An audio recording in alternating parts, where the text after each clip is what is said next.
99 hustles. 99 hustles. Welcome to the 99 Hustles podcast. I'm your host, Nick Arter. And I'm your co-host, International Fees. We bring you compelling stories of 99 hustles and insights from the brightest minds in entrepreneurship and business. Today, we're joined by another dope, resourceful, and successful hustler, Grant Sabatier. Grant, thank you for being on the show, man. Glad to be here, man. Grant is a serial entrepreneur who's heavy in the personal finance space. In 2010, at the age of 24, Grant woke up to find he had a little under $3 in his bank account. And 5 years later, he had a net worth of over $1.25 million. And CNBC began calling him the Millennial Millionaire. We're going to get into a lot of that today and have Grant tell his story. But Grant started off with his blog, the millennialmoney.com, where it teaches people the in and out of finance, entrepreneurship, and really about money in general. Grant, if you could begin by telling us a little bit more about yourself, who you are, and your beginnings in the personal finance space. Yeah, so I grew up in Northern Virginia and the only child. My parents moved from Southern Indiana, and they were the first people in their family to leave, and really just moved to the DC area to give me more opportunities and a different life. Growing up, my parents had very little money. Money was something that they often fought about. It was something that was very present in our household. You know, the DC area is a pretty affluent area. And so, you know, I was always like the poorest kid on my soccer team. And, you know, it was just straight like, when we moved there, you know, my mom was a secretary and my dad was cleaning office buildings at night. And so it was one of those things that money was always present in my life. It was really the first thing that I remember my parents even talking about. So it was always there. So I always knew they'd moved to give me an opportunity. So I worked hard. I ended up graduating number 2 in my high school class, and ended up going to the University of Chicago and studied philosophy. And so really worked hard to try to get into the best school I could, and ended up playing soccer there and getting some academic money, and made it a little bit more affordable. It was still very expensive. And then I graduated, and like, you know, a lot of 21-year-old kids, I had no idea what I wanted to do with my life. And, you know, when everyone was asking me that, you know, I think it's the worst question you can ask a 21-year-old is like, what do you want to do with your life? Yeah, absolutely worst question you can ask somebody at that age. Put a lot of pressure on me, and then bounced around 4 different jobs and didn't find the right fit, and ended up getting laid off twice. And this is back in 2009, 2010. And I had $2.26 in my name at the age of 24, and couldn't even afford my rent. And so, you know, my parents weren't the type to give me money ever. And so, but they said, hey, you know, your bedroom's still open and you can crash, you know, for a little while, but, you know, we're not going to give any money. So they gave me a roof over my head, and I had free reign of, you know, all the turkey sandwiches I could eat out of the fridge, but that was about it. So I moved back in and literally was sleeping in the same bed that I slept in as a 7-year-old kid. And it was at this time that I started looking at my parents and realized that they'd gotten older, and that a lot of the dreams that they had talked about when I was growing up, they either hadn't accomplished them, or even more surprisingly, they no longer had them. And so I started thinking about life and time, and certainly money. They were still stressed about money. Their friends were stressed about money. Everyone was stressed about money. I was stressed about money. And I'm just a philosophy guy at my heart. And so I was just like, you know, what's money? That was literally the question I asked. And I just wrote a simple list of all the things I'd been taught about money. And I was like, you know, I really didn't have anything else to do. So I started researching it and realized pretty quickly that the math just didn't add up. And that a lot of what we're taught about money was either outdated at best, and in a lot of cases just plain wrong. And so all the advice that I'd been taught, my parents had been taught, was designed to help you maybe retire at 65 or 70. But in a lot of cases, people weren't even doing that. And so I started thinking, okay, I'm a smart dude. I'm going to figure out money, and really just then did a simple Google search for best money books. And first book I read was Your Money or Your Life by Vicki Robin and Joe Dominguez. And it completely changed my life. And was off to the races after that. I was like, okay, and started reading more books about personal finance, but still was unemployed, still living with my parents. And so I started looking for a new skill set that I could build that was monetizable. And I was literally just on my phone. You know, I bought the first iPhone in 2007. Of course, I waited in line and blew my money. I still had my 2007 iPhone, and I noticed for the first time a Google mobile ad. And so the Google mobile ad, I was like, huh, what's this ad? And so I literally then Googled Google mobile ad. The first thing that came up, literally, the first thing that came up was an article from this company, eMarketer, that projected that jobs running Google campaigns were projected to grow 300% over the next decade. So I was like, huh, Yeah. you know, that's interesting. And so the second result was, it was called Google AdWords University, and it was a free site at the time by Google. And you could basically watch a bunch of videos and take a Google AdWords fundamental exam. And if you passed, you'd get certified by Google. It was all completely free to run Google campaigns. And I didn't have anything else to do, and watched the intro video and thought it was interesting enough. And so I ended up watching the video, and about 30 days later, I completely over prepared for the test, but got certified by Google and after applying to hundreds of jobs while at my parents' house, with that Google credential on my resume, on my LinkedIn profile, the first job I applied to at a digital marketing agency, I ended up getting. And so having no experience, I was just so passionate about it, and ended up actually knowing more about it because I'd studied harder than the woman that ran the Google Ads team. I was just going to ask, at that point in time, you know, 2006, or was it 2009? What year was this? This is 2000. This is 2010. 2010. Yeah. So even at that point, Google AdWords wasn't necessarily like a hot topic for people just to be able to say they, you know, were certified and things of that nature. Yeah. What was that? Was it weird walking in there and being like, wait, I know more about this than you guys do? Like, something's not adding up here. Yeah, I mean, well, I was actually really blessed because, as luck would have it, the job I applied to was at a small 25-person digital marketing agency. So I'm 24 at the time. The CEO was 30. So he'd built it and built it up, and they're still in business today. And nice. Dude, it was like getting there. And I knew a lot about AdWords just from learning, but I hadn't run a real campaign. But it was like getting a PhD in digital marketing. Everyone was so nice. The culture was awesome. Everyone knew it was kind of the forefront of marketing. And so I only worked there 11 months. And in that 11 months, not only was I able to save half of my income, start side hustling, but I also then learned about SEO and website design and started building websites and about branding and design. And it was like literally a PhD in digital marketing that set me up really for the next 4 years, because I saw them doing it. But they only took clients that had a certain budget. And so what would happen when people would call into the sales guy, I became friends with the sales guy. I was like, hey, just give me those leads. And the CEO, I cleared this with the CEO. He was totally cool about it. So we started getting all these like companies that call in that just didn't have the budgets. And I started working with them on the side in addition to doing a bunch of things. Now, at the time, did you know that you were essentially creating your own sales funnel by doing that? Yeah, I mean, I picked that up. I mean, one of the things I realized very quickly was that if I wanted to make a lot of money quickly, I needed to sell things to people who had a lot of money. And so that's one of the big mistakes people make. And so once I latched on, the first website I ever built was for $500 for a lawyer in Chicago. And I hadn't built a WordPress site before, but I built it. This was when WordPress was still easy. It was a little more difficult back then than today. And that, you know, even though it was cheap, he introduced me to some of his lawyer friends and an association. So within 3 months of building my first website ever for $500, I built a $50,000 website for another attorney. And so literally the same template. I was just going to ask. The same template. Was like the work and the design that much better that you're charging that much? Or did you just realize that, wait, I can charge a lot more than what I initially charged for? Yeah, well, I realized a few things. The first off, you're going to make more money selling to people who have more money.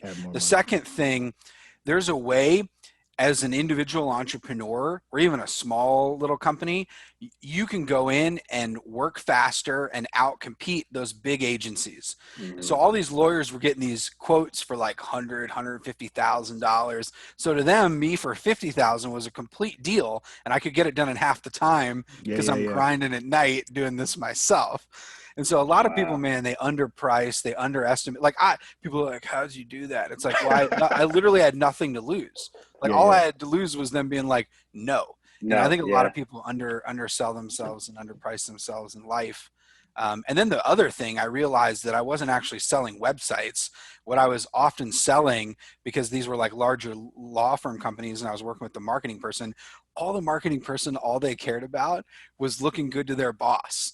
And so once I Mm. realized that what I was actually selling was helping my client look good to their boss or to their board, that changed everything. Because then it Oh, didn't even wow. matter. The website like Yeah. was Didn't table matter. stakes, but I Yeah. actually started writing emails for my clients to send to their Bruh. boss to make them look good. I was like, here, Sarah, this is exactly what you need to write. You just cut and paste it. She's like, we've made so much progress, and here's the website, and here's where it's at, and here's how when it's going to launch, and here's how well it's doing. And Yeah. I was like, once a month, Google Analytics, export this, then you send it to them, and they're going to think you're like the best, Think you're a employee genius. ever. So And that's all. you That's weren't all. selling websites. You were selling job safety and job security. Absolutely. Yeah. Yeah, absolutely. And I used that throughout my whole career because at the end, so it was 11 months I worked for this agency, but by that time I'd made over $300,000. So $250,000 on the side, $52,000 my full-time salary. So I was like, I'm Wow. making so much money on my own. I'm going to start my own agency. And so I ended up Wow. starting two different companies and working with lawyers and dentists and consultants. And then I started a higher education digital marketing agency that just worked with universities because I wanted to really niche down. I was just about to say that next. Yeah. And then I scaled those, but I grew those for the next, 4 years, became financially independent, Yeah. stayed on for another 2 or so years, and then left what was a very profitable, growing business because I'd already had enough money and I wanted to do something different. So what was it like when you first got that? I mean, you went from a $500 site to 50,000. Like it was like two more zeros at the end of that. Like what was that like when you first got that offer for 50K? Were you like, this can't be real? Yeah. So, Like I well, would have I mean, doubted it. yeah, I mean, I knew it was, well, I, money was already so abstract to me. Cause like when you're broke and I was just gonna say, Yeah, yeah, you yeah, have yeah. when nothing you're that It's like, broke, relative. It's yeah, relative. it's dude, relative. it's so relative. Like Yeah, yeah, even yeah. today, like, with the market being crazy, it's like my investments will swing in one day by like hundreds of thousands of dollars. Yeah, And you're yeah, like yeah. sitting there and you're just like, what? This is so, but now like you get used to that stuff. So, but Mhm. then I remember I lived in this building and I always required a 50% deposit, so they actually mailed me the check. And I remember walking down and like holding the check and I was like literally my like hands were sweaty, because I was like, this is the biggest check This that is I'd ever seen in crazy. my life. This is like your Um, Eminem 8 Mile moment right oh, here. 100%, 100%. And that's the thing is, man, I realized it was like so much of a mind game, so much of a, how can I just strategize? It wasn't like when you realize like business isn't about the actual thing, that Mm. you're selling. There's so much more to it. And Hmm. so that was when I started realizing and just selling is by far the most valuable business skill set you can have. And so I really doubled down on that, um, and focused on, becoming a good salesperson. So okay, so and then you ran the agency for a few years. You developed these skills. When from there, when did you make the transition into running your blog, Millennial Money? Did you just feel like, I went on like an incredible journey, like let me share and show insights and things that I've learned with other people? Is that kind of like Yes. the thinking behind it? Yeah. So it's important to note. So like, I started at this agency and I was saving coming out of the gate over 50% of my income. So I had lived in my parents' house, but when I moved out, I moved into a $700 a month apartment. I bought a $700 Nissan Maxima off Craigslist, and I was like, I realized that I needed to save as much of my money as possible. And so that was one of the things that really dictated a lot of this journey. Where even as I was making a ton of money, like my mom and my girlfriend, who's now my wife, would literally make fun of my car and my apartment. And the whole thing about this strategy, and my friends, they were buying like the 3 Series, like Yeah, like yeah, yeah, yeah, going yeah. out and also, but literally all I was doing, like people like, you don't realize this, from like 24, like 25 to 30, all I did was hustle. Like all Yeah, I yeah. did was work. Like on the weekends, I was like helping my friend's moving company. I was like, and then once I realized with the agency, I realized that I no longer wanted to sell my own time for money. And this is the thing, like money's infinite. You can always go out and make more money, but you can't get back your time. So one of the things I realized is if I was always trading my own time for money, there's a limit to how much you can work. You know, I'd get burnt out and then like have to sleep for a week. But there's not a limit to how much money you can make when you broker other people's time. And so what I started doing is focusing all my energy on selling and getting clients and then just hiring other people to do the work. You know, so it's like you don't actually have to do the work. You just have to facilitate supply and demand. And so that was really the X factor for me. And I was saving over 80% of my income and investing it. And so by 2015, when I'd reached financial, so I set an arbitrary goal to save $1 million as quickly as possible, not knowing how long it would take. That's funny you said save $1 million as opposed to earn $1 million. Not make, no, save. Like I wanted liquid freedom. And what so was it? How did you come up with that? Like, I think most people, when they're, you know, coming from the kind of background you have, where you know, from the beginning, money wasn't something you just had, right? So it was always like the desire to be financially free. How did you, like, what was the difference for you? Was it like a philosophical, did you read that somewhere, or did you always in your mind feel like it's not about making, it's about saving? It was the book Your Money or Your Life. So that was where there's this idea of life energy. Like whenever you're working, you're trading your life energy for money. And so the only way to not do that is to start saving and investing and have your money start making money for you. So I realized the difference between making and saving. Also the impact of taxes. I mean, obviously when you get your paycheck and it's a lot less. And so I was like, I want to be a millionaire. And the only way to be a millionaire is not to have made $1 million, it's to have saved it, you know, to have $1 million net worth. And so the net worth became my scorecard. And it was around this time, like 2007, I think Mint came out before they sold to Intuit. So like by 2010, I was using Mint, you know, like religiously, like multiple times a day, tracking my net worth. And so like once I started seeing those numbers go up, I mean, it was game over for me. It was like, why would I ever spend money when it can keep growing? And all that stuff, like Warren Buffett, you know, I'd read about Warren Buffett and how most of his actual wealth was because of the exponential compounding curve. And so I wanted to get my money and actually figured out the math. It took me a little while, but by the time I was like 27, 28, I figured out the math that I actually needed less money to retire at 30 than I would at 65. Because I had all that extra compounding potential. And in my book, Financial Freedom, I actually break out all the math that shows how I came up with this conclusion. So I just nerded out, man. It's like, you know, it's like whenever like people are like really into the Knicks or they're really into like, I don't know, playing Fortnite or whatever you know, people do, like literally all I was doing was like reading and making money, like reading about making money and investing and making money. And so like, I did not have a late 20s. Like I straight up did not have a late 20s. Like that's all I was doing. But then by the time 2015, I hit so my goal changed from saving $1 million to saving 1.25 million. I was actually pretty close because my expenses were so low. I was like, okay, if I can save 1.25 and live off, you know, $40,000 to $50,000 a year, just the interest on that money, I could live forever. You know, I'm a naturally frugal guy and actually live forever. And my money would continue to compound. So I could actually correspondingly, after 10 years, start spending a little bit more money. You know, it's just all math.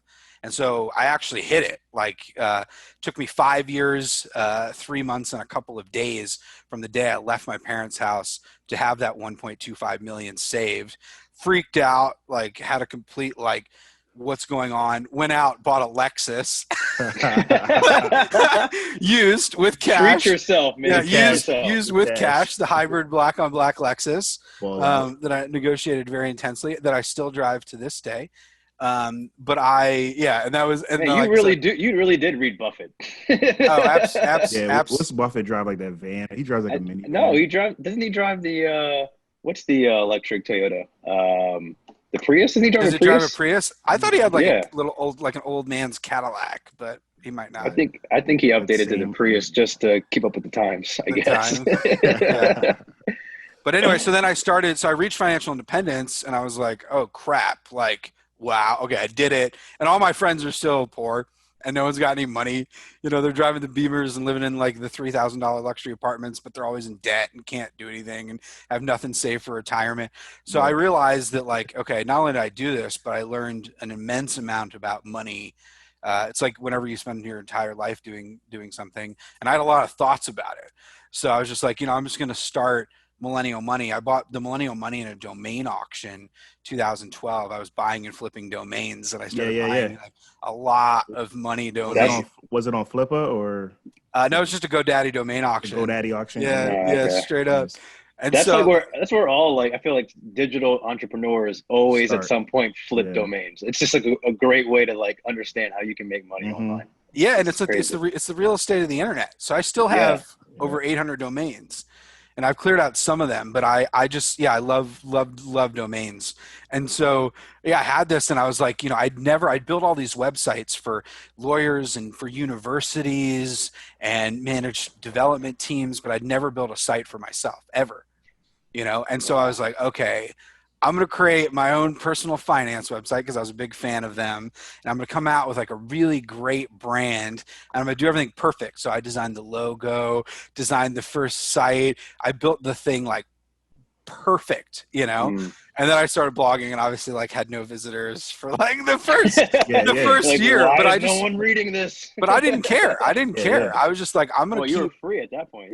but I'm going to keep, but I still had, over 50 clients and employees. And the thing is, I was traveling to all these universities and selling. And so I just like sit on the plane. My favorite place to write is on a plane. And so I just sit and write these blog posts on planes or in airports or in hotels. And I started publishing them. And then by late 2016 was when CNBC reached out to me. And then the Washington Post reached out to me. So I'd already been blogging for a year and a half and had, 150 posts or something. Wow. And it made the whole site perfect. So by the time the CNBC article came out, like that month in February 2017, I was the #1 article on all of CNBC.com. So above Mark Cuban, above all these people, like it was like I was the first millennial they wrote about who was like, crushing the game. Two questions on that real quick, Grant. Now, at that point, I know you said you were writing a bunch, but you weren't getting a ton of views. But before CNBC reached out, did you already figure it out how to get more views, or did they kind of create the wave that put you on the path that you were on at that point? Yeah, very, very specific digital question. So one of the things is with SEO specifically, or building any website, not rushing it, being patient, taking the time, getting natural backlinks. I never guest posted because I thought that was a manipulative SEO strategy, which net ended up really benefiting me over the long run, especially the last 2 core algo updates. And so I knew a shit ton about SEO, man, by this time. So I'm like building everything perfect from the structure, the title tags. And I was just trying to get those natural backlinks, like quality, people would link to me and other bloggers would link to me. I started networking a bunch. So like when you have 50, like no one wants to hear from the new blogger who has like 2 posts. Right. But when you have 50 posts and you've got some good content, I'd reach out to bloggers that I really admired and was like, hey, I'm blogging. And then they just look through my content and they'd be like, okay, he's obviously serious. He's into it. He's got a good story. He loves this stuff. And then so they started like hooking me up with different other people to connect with and opportunities. But I wasn't thinking about it as a business at this point. So I didn't launch Millennial Money to make money. I really didn't start scaling it and monetizing it until about a year ago. And I can explain why I did that. But that wasn't my plan. My plan was to share what I knew and just help people and maybe write a book. Like the book was like kind of I'd love to write a book about this because I accomplished this crazy thing and had a lot of thoughts. And I'd read so many personal finance books. I was like, I want to write a personal finance book. But I had no interest in self-publishing at all. And so all of it was very organic up until that point. So by the time that, the opportunity hit, I was ready for it. So when the media, with the CNBC, first the backlink from a publisher like that, at that time, still really valuable, but at that time, getting a link from them and then Washington Post and then the Wall Street Journal, that link equity passed so much value through. So I started ranking for so many things, and that got new people. And then my mailing list grew, and then more. And the thing about media is I've never reached out to a journalist ever. It's all been reactive. And one of the reasons that wasn't intentional, but media begets media. So if you've got a good story and it's positioned well, it takes care of itself. Especially I mean, now, Yeah, it takes care of itself. And then I started getting more well known. And then what happened? I got a book deal with Penguin Random House. And then that, then I wrote the book and the book came out. Now it's in over 10 So, languages. And that so just, Grant, let me ask you this, because you also have a podcast, and you've had Kevin O'Leary on your podcast, Tony Robbins on your podcast. You ever just, this happened so fast, man. You ever just like, who the hell am I right now? I was a philosophy major, and I'm sitting here talking to Kevin O'Leary about business. yeah, well, this is the interesting thing. And I know there's books about this now, but it's kind of the compounding interest of life. Like, and this is one of those things that a lot of people, compounding interest is not just about money. It's about everything. And so if you're doing something, number one, that you love. So at its core of all of this, if none of this would have happened, I still love personal finance. Like something in me, I don't know why, probably because my parents like. I was going to say your story, right? Money. Yeah, but it's so ingrained. Like, I just love it. Like, I love it. And so whenever you love something, I was going to do this anyway. Like, I'd probably just be financially independent and, tweeting or something. But it was the perfect combination of something that I loved, having some success with it, and then seeing a market opportunity. Because what I saw with Millennial Money, very specifically, you had all these big corporate brands and then all these amateur bloggers. And I was like, I'm going to go right up the middle. I'm going to have a shiny brand. People thought that I had like a team of 50 people. Like, it was just me. They're like, you look like money, Grant. Yeah, exactly. It was like, so anyway, now what happens is if you're truly authentic in the sense of, like, for me at the beginning, like, we've entered the age of vulnerability. So very early on, the articles that I was writing, they weren't like, here's how I made $1 million, like Gary Vee, like hustle. It was always like, the first article was like, here are all the 5 mistakes I made. And here's where I messed up. And in fact, I became a millionaire, but I lost my late 20s and gained 70 pounds. And my wife hated me, and I lost friends, and I made too many sacrifices. And I realized that so much of the freedom that I was seeking, I already had. Once I had 100 grand, I had so much of the freedom. I didn't need to even become a millionaire. So it's all these things that I thought would happen that didn't. And so I led with that. Like, so people didn't make the same mistake. So it was a much more mindful approach to money that no one was writing about, like, at all. And so that allowed me to create my own brand and my own voice and be very authentic. And also create use the scarcity principle. So one of the things you'll notice on the podcast, and you also notice, like, if you subscribe to my newsletter, this is the thing. Every podcast, this is the mistake a lot of people make. They put it out weekly at the same time every week and do hundreds of episodes and all this stuff. The thing is, most of us are so busy. We're more busy now than ever. And so no one's going to come. If they first find you, they're not going to catch up on your 200 episodes, nor are they really going to care. What you have to do with a podcast, what I did, I was like, I'm telling a story here. My podcast is a product. So you can read my book, or you don't have to read my book, but my podcast is where I'm doing this very specific thing, which is I'm going to interview people who I actually care about. So 70% of the interviews that I actually record for the podcast never get published. They don't even make the cut. They don't make the cut. So if you're not going to go deep with me, or you're not, even someone like Tony Robbins, you listen to the first half of the interview, and Tony Robbins is just like, hey, Grant, like, he's like very like, he's like very by the book. And by the middle, I ask him one question in the middle of the interview that all of a sudden he wakes up and becomes a person. He becomes present in the interview. And it makes it a great interview. And the same thing with, like, Kevin O'Leary. Like, you even listen to that, and he's like in promo mode. And then finally, my goal is to, like, break him down. And I got to do a bunch of cool stuff with him. And then these really like big people realize, like, oh, dude, this, like, dude's got, like, some actual thoughts and, like, is thinking about things in a different way that I haven't thought about. And it's just fun, but it's a product. So when people find the podcast, the first episode is my dad and him talking. My dad's like the shyest dude ever. And I got him to talk for me for 20 minutes about how he grew up with no money and the things he used to tell me. And so it really sets the tone and the stage for the whole podcast as a product. Because now it's scarcity. Like, I just started releasing weekly episodes, but for the last, like, 2 years, I'd release one, like, every month or every month and a half. Because then what happens is, when I do that, when the people just find me, they can go back to the beginning and listen to all of them. And then people who do listen regularly, that's the number one email I get still today. When's the next episode coming out? You're an artist.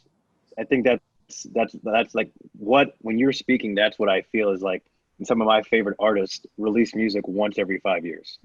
Right. And not just whenever you're feeling it. Whenever you're feeling it. Yeah. Not because, like, they're like, oh, I'm gonna, program this to make people, want it. It's like, no, Yeah, I'm not putting out a product until I feel it and it means something to me. like Kendrick, Right. or, Like those kind of artists, or a Frank Ocean, or you name them, these kind of artists. And that's exactly like, that's the image I got immediately when you were saying this. You're like, I recorded, a shit ton of episodes and I didn't release them because they were just, I wasn't feeling it. yeah. And that's like the beauty of like doing your own thing, right? Being your own boss, is that I don't have to do something for a check. I don't have to do anything to please somebody else. If I'm not feeling it, I'm not feeling it. And I'm in putting fact, it out. That's doing the opposite of what other people do also brings more attention to you. So the thing is, like, people look at me, they're like even now, I just signed a television deal. We're gonna start filming in November. Huge, gonna be an awesome thing. And one of the things people are always like, you don't look like a money guy. You don't look like a money guru. Like, that why are you crazy? here? What do So you? it catches them off guard. Yeah. Absolutely, and they remember me. Like the Yeah. important thing is to be memorable. Like the important thing is to. So is the beard branding? Is No, the I beard just branding? love. I've always had the beard. Word. The man bun was intentional, That and was I kept it. Nice. And it's also just kind of like when I started doing that, like the world is more corporate. Yeah. Yeah.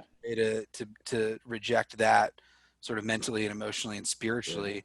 But the last thing I'll say, man, is like you got to set your own measure stick for your life. Yeah. And this is one of those things. It's very easy to write a book. Hard to try to write a great book. Very easy in today's world to put any blog post or any podcast. And what happens is when the barrier to entry for anything drops, what happens is the quality naturally drops. For sure. And Yeah. so the people who actually, whether it's like Cal Newport with his book Deep Work and that philosophy, if you spend a correspondingly more amount of time doing something and trying to do it well, that there's less competition at the top of the mountain. So it's just like Kobe Bryant says, when he said really the only thing that I'm good at is basketball, because literally that's all I do and all I want to do, and I just want to be the best. It's like the same thing. It's like you only have such a limited time in life and on this earth, but if you focus on one particular thing that you actually love, that's really kind of the X factor. Because for me, it's there's no one standing over my shoulder. Well, now there's a lot of people judging what I'm doing. At the end of the day, I have to account for my own life. And I think a lot of people just do as little as possible. And I always like to say that ease and convenience are the enemy. If something is too easy in your life, you got to shake that shit up, man. Even if you're crushing it, I meet people who make $1 million a year, and they're some of the most unhappy people ever. And the reason why, it's just too easy. And the thing is, you do that, people are like, I feel stuck. I'm like, well, if you feel stuck, then you are stuck. Well, how do you get out of that? The only way to get out of feeling stuck is to do something completely different. So quit your job. Well, I worked, for 15 years to build this company. And it's like, yeah, but it's no longer making you happy, dude. Do something else. What would I do? Well, you don't know what you're going to do until you stop doing this, and then just set yourself up for something else. And that's the thing, is I've tried to live my life. I had a multi-million-dollar company. I was crushing it. Many employees, many clients, top of the game, but I was no longer growing. I was no longer happy, and I had enough money. So I was like, forget this. I always wanted to be a writer. I'm going to start writing. I'm going to start sharing what I know. And my life has become so much richer, so much happier. And I got to meet a bunch of dope, famous people that you wouldn't even expect, actors, even people. It's ridiculous. Yeah. It sounds like Tony Hsieh. Are you familiar with Tony Hsieh, the CEO of Zappos? He created a company called Link Exchange in the 90s. It was a multi-million-dollar company, and he was extremely successful. But he said kind of exactly what you just said. He wasn't happy. Yeah, the culture sucked. He hated. It was a company he started, but going into work every day felt like a nightmare. So he was like, I just needed a change. So I'm going to sell shoes. And they sell shoes, but they focus mostly on culture and delivering happiness. Delivering happiness. That was one of my favorite books. Yep. But DC, growing up in DC, man, everyone's super type A. It's kind of what are you? I'm up at 5:30 working out. What are you doing? And it's working 80-hour weeks. Yeah, and they're optimized. My next book is all about politics and why self-optimization is the enemy. We're everyone tries to quantify every moment of their life, and then they wonder why they don't feel alive. You know, and it's like, yo, you're like, your life sucks. Like you go to work and then you do this job that you really just don't like that much, and you're saving a marginal amount of money, and you're not actually Right. your own time. And then you got to work out at 5:30, and then you're home by 7:30, and then you do your meal prep, and then you do your cold shower, and then you do your meditation and your green juice, and all of a sudden the next 7 years bypass, and all of a sudden you realize that your life just passed you by. Grant, let me ask you this to your story. We're talking about AdWords and you being in the AdWord game pretty early in the AdWord University. Let's say tomorrow you just wake up, you have to start from scratch tomorrow. You just graduated from college. Where do you it's go? COVID outside. It's COVID. Jobs are desolate. It's hard to find. Where do you start? Where would you start? Yeah, great question. Oh man, really great question. So actually the first place I'd start is to make sure, especially down this time, it's the perfect opportunity to kind of reset your life. So it's that perfect opportunity to learn an absolute immense amount about whatever you're curious about. And I'd encourage everyone who's listening to this, like money is one of those things where a lot of people think money is a tool, but money is actually energy. And that's the thing about money is a lot of people just haven't taken the time to educate themselves on either the fundamentals of personal finance or investing or wealth building. And so what happens is they end up building a business or crushing it. And then in 10 years, they have nothing saved or they have nothing invested. Or, it's really sad. I just met this guy who's a $15 million real estate portfolio on paper. But because like this commercial properties, have these really high vacancies, now he actually has this like insane negative net worth. And he called me up. He's like, dude, I have this dude's 47. He has 5 kids. He's like, I have no money. Like, and my tax bill came in. I have no money, and I just hear stories like that all the time. So if someone's just starting out, definitely educate yourself on money. There's 10 or 15 books that you can read and get a really nice education on that. And then the second thing is, to the focus of your podcast, side hustling. A lot of people think about side hustling or hustling all wrong. They think about it like, I'm going to drive for Uber, or drive for Lyft, or deliver for Instacart, or even create an Amazon or a drop ship company. Those things are all fine. But at the end of the day, especially when you're just starting out, think about side hustling not to make money, but as an opportunity to learn. And so this is the thing is like, not only are you going to fail, and I failed a number of times, but you should do it to learn. You should do it to make connections, and should do it to test your own limits of what trade-off you're willing to make. And that's the thing is a lot of people tell me, like, Grant, I want to be a millionaire at 30. And I'm like, well, it's a lot of work. Like, it's like I read this blog, you can be rich in 30 days. Oh, dude, man, like I want to be like you. And I'm like, well, I don't really want to be me sometimes. So like, I was just like that's fine. When you hear that, right, that's a red flag immediately. It's like, whoa, you shouldn't want to be like somebody else. Yeah. Right? Or people don't realize how hard it actually is. But the thing is, they just sit and they want it, and either they're not willing to put in the work, or sometimes they're willing to put in the work. They just do all the wrong things, They're just not honest with themselves. And this is the biggest lesson I wish I would have known coming out of college, is that freedom only exists within limits. And so there are limits to all of our lives. The ultimate limit when we die, it's like me, I'm never going to run a 4-minute mile. And I'm also never going to become a billionaire. And the reason why I'm never going to become a billionaire is because I don't want to own 25 companies. And I don't want to work that hard. I've realized that limit in my life. And a lot of people, man, they're like, I want to be a CEO. Well, I can tell you what, I hate having employees. I hate it. I hate managing people. But that limits how much money I can make or how big my company can grow. And the thing is, we have this culture of just like, I want to be this, I want to be that, or more. You see your friend be successful, but you realize that your friend had a lot of advantages that you don't have, or that your friend got a lucky break from his uncle, or your friend just happened to be at the right place at the right time, you know what I mean, or was born into a certain family. And the thing about it is like realizing your own limits in your life, you realize what sandbox you're playing in. That doesn't mean you can't transcend them, but what it means is you're like, you know what? I want to be worth $20 million, but I don't want to work on the weekends. Well, bro, okay.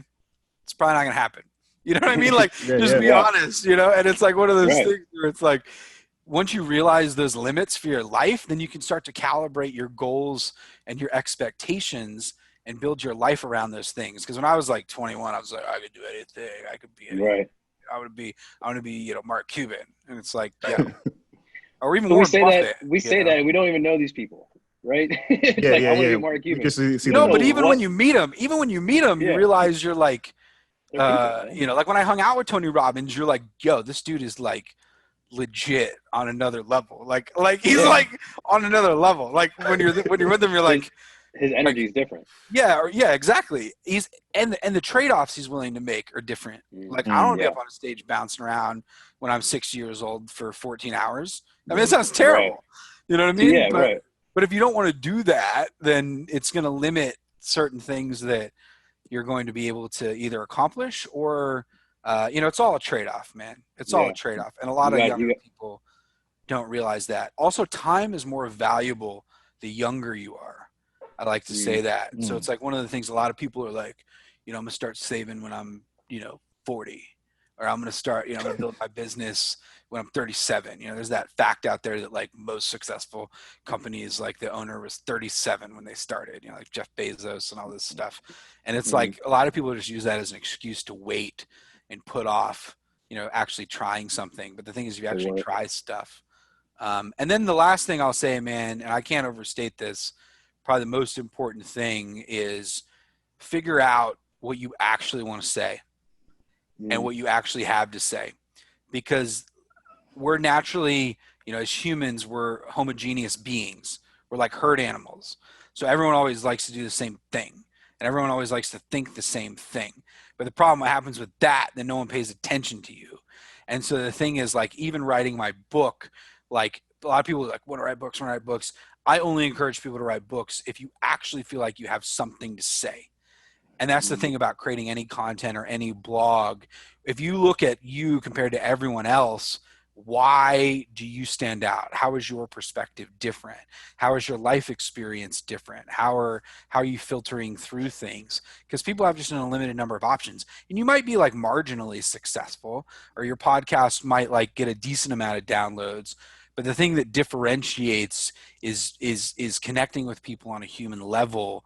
And the only way to do that is to have something to say and really want to say it.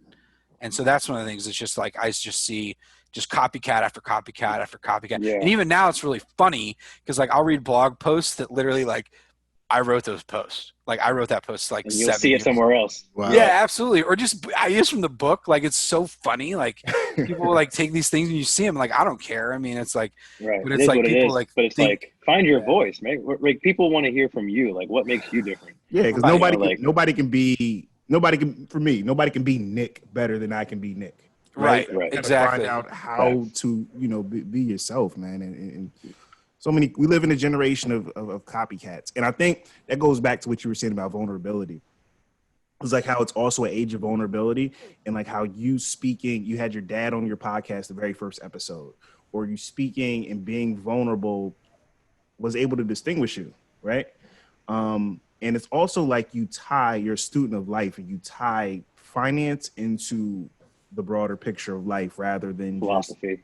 Yeah. It's almost like you do use your philosophy degree in a way. It's like you tie everything into life, everything into human beings. And that type of information is universal. And I really think that's important. Universal principles that, I 1000% agree. It's just like, and just doing this podcast, we come across so many people who are successful in, whatever they do. And there's different avenues to get yourself to whatever you want to get to. But everyone kind of talks about, the fact that it's not about money per se, or it's not about the idea of like what a business person looks like. It's more about, are you able to tell your story? Like, are you able to communicate why you were able to do what you did, and how that, where did that come from? And it usually comes from your life story, your experiences. Like Grant talked about his family situation and how money issues are always present. And speaking of that, what was that conversation like when you told your parents what you did? I mean, at that point, I know you were already working, you found a job. So I'm sure they were like, good, you got a job. Great. But the fact that you were making more money outside of your job and then you became financially free, like what was that conversation like when you initially told them? Yeah. Yeah. So they didn't really know that. Like they know that I left like my full-time job and started my own company, but no one had any idea, what I was doing or how well I was doing it. I felt like I was just like, on my own path. And so it's not something that I talked about. Cause I didn't really know what I was doing, and B, most people, I was living so differently than everyone else that, that it was just my own path. So, it was kind of wild because even I started the blog and I kind of told them about it. And it's one of those things your parents like, check out your blog, where they're like, whatever.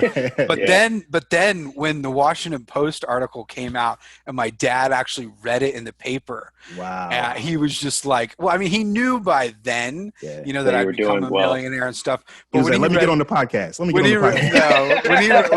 When he read that, taught he you was everything just you like, knew, boy. He was just like, whoa. Yeah. And I think my parents are still like, once they read the book, because the book, dude, man, it's like 132,000 words of just like pure jam-packed value. And my dad read my book, like, I sent him early copies, and my mom's like texting me. My dad's like not a big reader, or wasn't a big reader at the time. And my mom's like, your dad hasn't gotten off the couch. Like, since you sent him that book, he's reading it. And then probably the best text message I've ever gotten in my entire life was after my dad finished the book. And he literally sent, one message like, this is extraordinary. Like, wow. I had no idea. I couldn't even imagine, It's what's crazy. And I don't want to speak for you, obviously, but I feel like that moment means more to you than any check could ever, you could ever cash, right? The fact that you're like, damn, I made my parents proud. Yeah. It was a good closure element. It was one of those things where it's like, we all often feel like we're not enough. Yeah. And so much of that stems from our parents. And so that was a nice, like, like affirmation. You're like, whew. Right. But it definitely, I'll be honest, like, it felt really beautiful and great, but probably the best feeling in my entire life from this whole journey was the first email that I got from a blog reader in 2016. So I'd been writing for a year. Occasionally people would be like your blog or whatever, but I got an email at the end of 2016, November 2016. And since then I've gotten over 30,000 reader emails like this. I literally can't even read them all. I just put them in a Gmail folder. And I got this email and it was just like, Grant, I want to really thank you. I was able to save $13,000 in the last year, which is more money than anyone in my family has ever saved. Keep doing what you're doing. And honestly, like, that email filled me with so much joy. It was beyond any amount of money that I'd made. Yeah. And even those emails, I get them every day, or Instagram messages or whatever. Yeah. Being like, you changed my life and how I think about this stuff. Like that, like all that love, man, like, it just makes me want to work harder and give more. Because you realize that it's almost like you found your, like, through those responses, it's like, this is my purpose. This is why I'm doing what I'm doing. You're absolutely right. And that's why it doesn't feel like, to somebody else, it's probably like, wow, your life is crazy. How do you do it? And you're like, dude, I'm just telling my story and trying to help people. Like, it's pretty much as simple as that. And that's something I like while going through Grant's work is you don't come across like a guru. Right. You don't play the whole internet guru, internet coach thing. Like, you just like, yo, this is my life. Take what you want from it. This is my thoughts and this is my experiences. Take what you want from it. I hope it helps you. If not, you're not like shoving it down people's throat. Like, when I check through the blog and the brand, you're not painting yourself as like you're not saying, here, this is my garage and these are my, I love. Yeah. Grant's not having headlines like, you can own a Lamborghini in 2 weeks if you read my book. Yeah. No, man. And but very authentic. Yeah. Well, that's me, and it helps me stand out. And it also, it's so much easier just to be yourself, because then you don't have to remember what you said. And the other thing that really helps, this is the kicker. When you're financially independent, you don't have to sell anything. And so the thing is, I don't have a $10,000 mastermind. You can't hire me. You can't hire me to be your personal coach. Word. You can't you can't buy my course. Yeah. You know what I mean? You can read my book. You can get it for free out of the library. In fact, if you're nice enough and send me an email, I'll probably ship you a signed copy. Yeah. You know what I mean? I ship out thousands of books just for fun because people ask me, that's love, man. That's love. But that's it. The thing is, like, it doesn't mean I'm not still making money. I'm making more money than I ever have in my life off that website, but it's not from the readers. Yeah, yeah. And speaking, so, to kind of like, tie everything back together, would you at this point say that you are happy? Happier than I've ever been, man. Absolutely. Love to hear it. Money has diminishing returns. Um, a few of the things that being financially independent has helped me do when you don't have to worry about money, A, it can drive you crazy because you have a lot more time to think. But B, Interesting. you have a lot more time to go deep on the things that you love.